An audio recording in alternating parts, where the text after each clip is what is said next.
Hello and welcome to Faithfully Stamping with Jennifer Helm. I am Jennifer Helm, the faithful stamper, independent demonstrator with Stampin' Up. Today I have for you a really quick, really simple card layout. This is definitely not a fancy fold. This is, you're looking for something quick, easy, simple. If you're looking for something to mass produce, this is perfect for you. So it's also a great way to use up small scraps of designer series paper. If you're like me, you have tons of them laying around and you hate to throw any of them away, so this is perfect for using them up.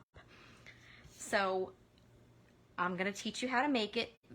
No fancy cutting, no fancy folding, just quick, simple, easy. So the first thing you're going to need is a card base. It can be whatever style of card base you like. I prefer the 8.5 by 5.5. Depends on the card I'm making really, but doesn't really matter which style you choose. This is Mossy Meadow, and I pulled all the colors from that designer series paper. I actually picked my designer series paper first and then decided what the rest of my card was going to look like. Next, I need a cardstock layer that's 5.25 by 4. This is going to be the base for creating my card front. This is Cajun Craze that I'm using.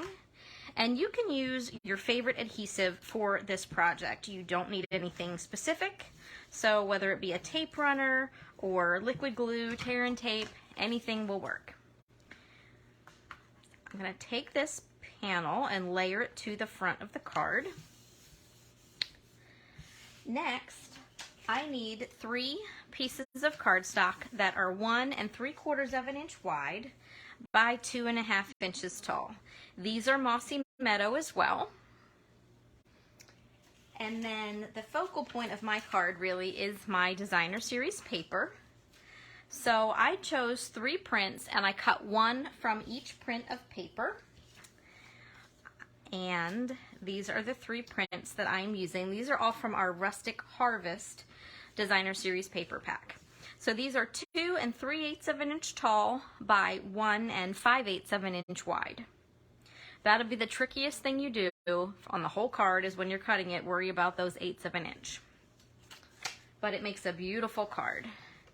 So all we're going to do is layer these pieces together. My one word of caution when you are assembling this piece, I ran my adhesive a little bit over the edge, so I'm tucking that behind so it doesn't show.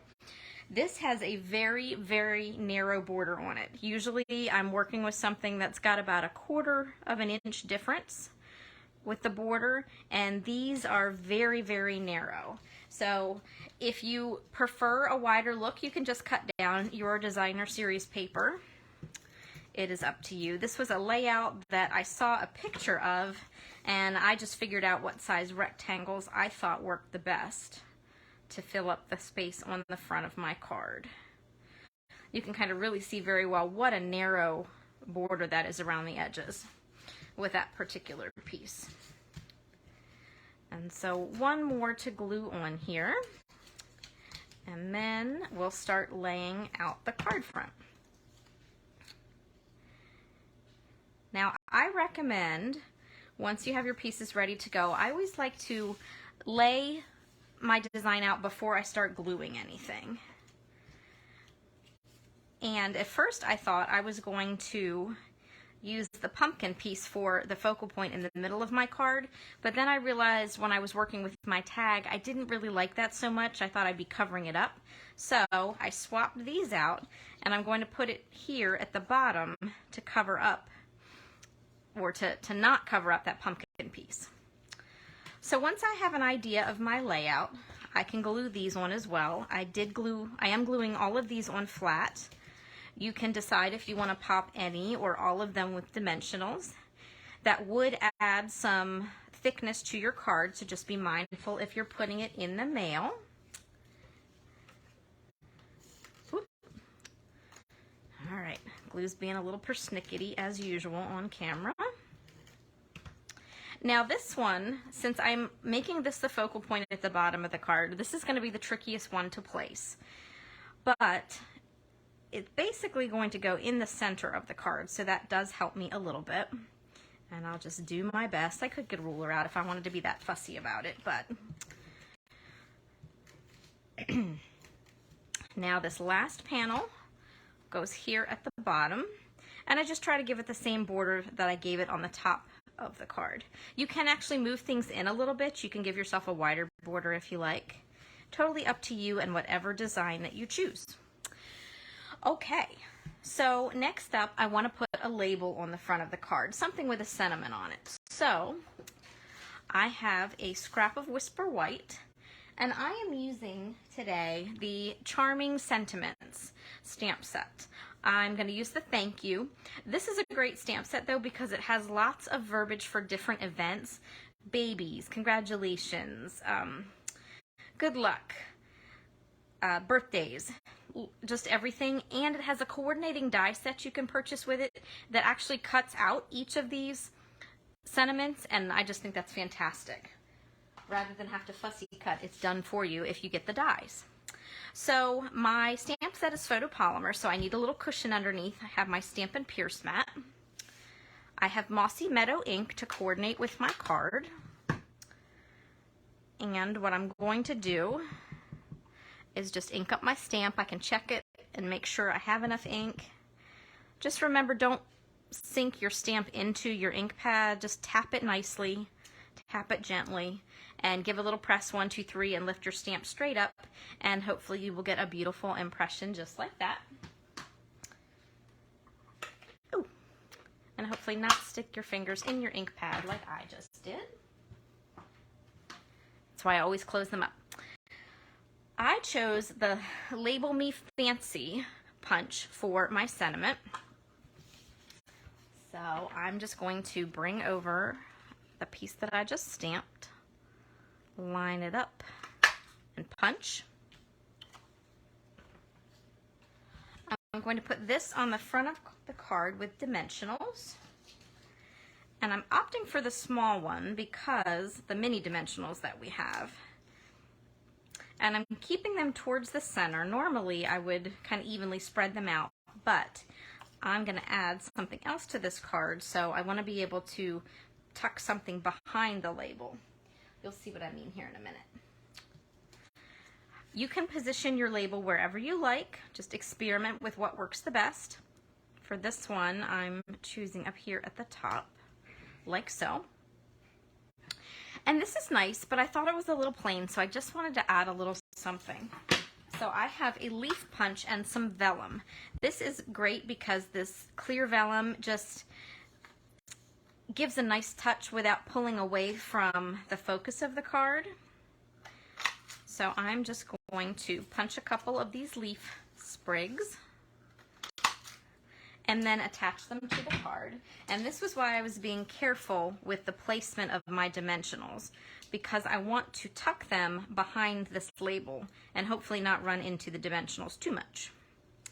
I could always trim the bottom of the leaves, but I'm going to take glue dots. These are actually from one of my paper pumpkin kits. I always have a ton left over, so I save them because they're perfect for projects like this. And I'm just going to put one of these glue dots on the stem of each of my leaves. Give them an extra little press. And then I just have to peel off the glue dot backing and tuck them behind. Whoop. That stuck a little before I was ready for it there. Tuck it behind my tag. And then one more finishing touch here. All right, this is being a little persnickety. There we go. All right, so I could stop here, but I wanted to add just a little bit of a bling to the card. So I have some solid faceted gems that I'm going to put on. This is a great variety of colors that we have. This one here at the bottom is perfect for fall. It's Evening Evergreen, which is not featured in my card. However, it coordinates very nicely. So I'm just going to add a few of these gems as an accent on the card. And I tend to go in odd numbers, so I'm gonna go with 5 here. Sometimes the gems decide where they want to put themselves. All right, so there we go. Just like that, my card is finished. And you will have a different look to your card each time if you're using a print such as this pumpkin one, because your cards will look different based on how the cut of paper falls. But they're both perfectly lovely, even though it looks very different there. And you have lots of options for this card. I know this is a very simple layout and not everybody's into plain and simple, but you actually have a lot of different options when you put this card together. So I want to show more of them to you. So here's the card we initially made, but this card, very similar, a little bit different though.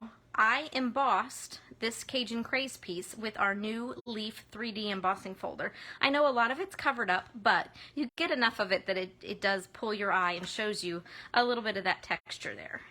So I decided against the leaves here and some different bling and a little bit different paper, and you can see I mixed up the order of my paper as well. Beautiful cards though, both ways. You can, if you like, forego the label and stamp directly onto your cardstock, that 5 1/4 by 4 panel.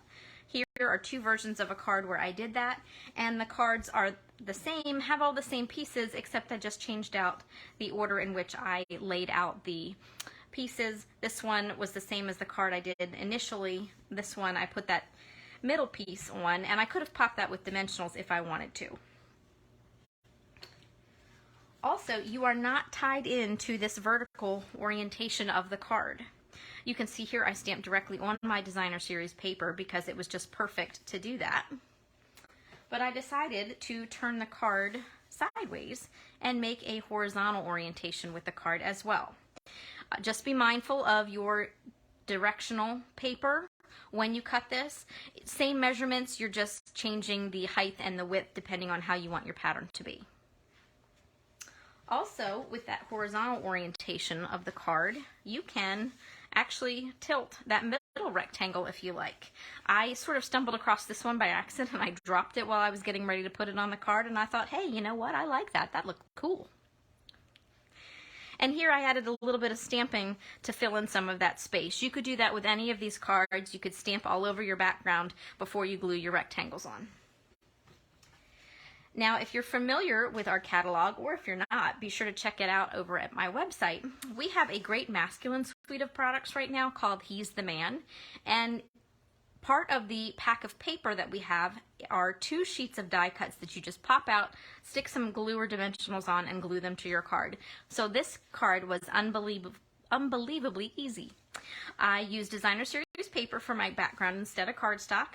I used all the same designer series paper for my rectangles. I just changed the orientation on the one in the middle, glued them all, popped some dimensionals on this piece, and was ready to go. So you really can't get more simple than this, and I liked it so much I decided to pull another card together. Same thing, quick, easy. All I need to do is add an inside sentiment and I'm ready to go. This card is great for any occasion. You can very quickly mass produce it if you're cutting your strips of paper all at the same time. Here's a Christmas card. I embossed the background with our Merry Melody embossing folder. I just picked 3 coordinating papers, and here instead of a label I used a stamp which I was able to trim very easily around, add a little bling, and the card was ready to go. And hopefully you can see how easy it is to put together lots of these cards, and you can give them all a different look. I was thinking about one card in particular, and you'll see this next set I actually ended up with 7 different cards, all with the same pieces and papers, just each one is a little bit different. So here is one. I chose a different label and put it in the middle of the card. And here I used 2 of the same patterns and then a third, or a second one. The third one's the background panel. Here I changed the orientation and swapped out the different papers. This is gray granite with a little bit of basic gray behind it. And you can just see here how many different combinations with the different labels or banners or punches that you have.